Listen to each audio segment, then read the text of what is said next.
আর একটা brain booster মহা ঔষধ আমি বলে দিচ্ছি ইনশাআল্লাহ। যে কোনো বাচ্চা, বয়স্ক, যে কোনো তরুণ যদি খায় প্রতিদিন 1 চামচ করে বেলের পাতা, বেলের যে পাতা আছে এইটা শুকাবেন, মানে বেলের শরবত খান না, ওই পাতাটা শুকিয়ে গুঁড়া করে ঘি দিয়ে ভেজে খাবেন। বেলের পাতার মধ্যে রয়েছে অ্যালকালয়েড, ফেনোলিক অ্যাসিড, ফ্লাভোনয়েড, একটা মারাত্মক লেভেলের সুপার অ্যান্টিঅক্সিডেন্ট, এই 3টা উপাদান। এটা আমাদের ব্রেইনের মধ্যে যে মেইন কোষগুলো, যে কোষগুলোতে ব্রেইন তৈরি, নিউরন, এগুলোকে অক্সিডেটিভ স্টেট অর্থাৎ এগুলোকে আঘাত, পক্ষাঘাত, যে কোনো রকমের ধ্বংসের হাত থেকে ইনশাআল্লাহ এই অ্যান্টিঅক্সিডেন্টগুলো রক্ষা করবে।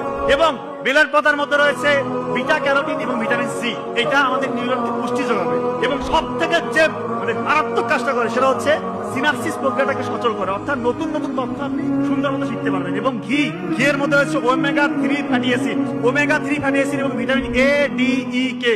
এইটা ব্রেইনের জন্য একটা মারাত্মক লেভেলের সুপার এনার্জেটিক একটা খাবার, এটাকে বলা হচ্ছে ব্রেইনের এনার্জির ফুয়েল। তো এই দুইটা যখন আপনি কম্বিনেশন করে খাবেন, যে কোনো স্টেজে খেতে পারেন, যে কোনো বাচ্চা, বয়স্ক, যে কোনো তরুণ যদি খায় প্রতিদিন 1 চামচ করে বেলের পাতা শুকিয়ে গুঁড়া করে ঘি দিয়ে ভেজে 1 চামচ করে খাওয়াবে, ওর ব্রেইনের অবস্থা যে অবস্থায় আছে না কেন ইনশাআল্লাহ তার থেকে ব্রেইনের কর্মক্ষমতা বহু করে বাড়বে ইনশাআল্লাহ।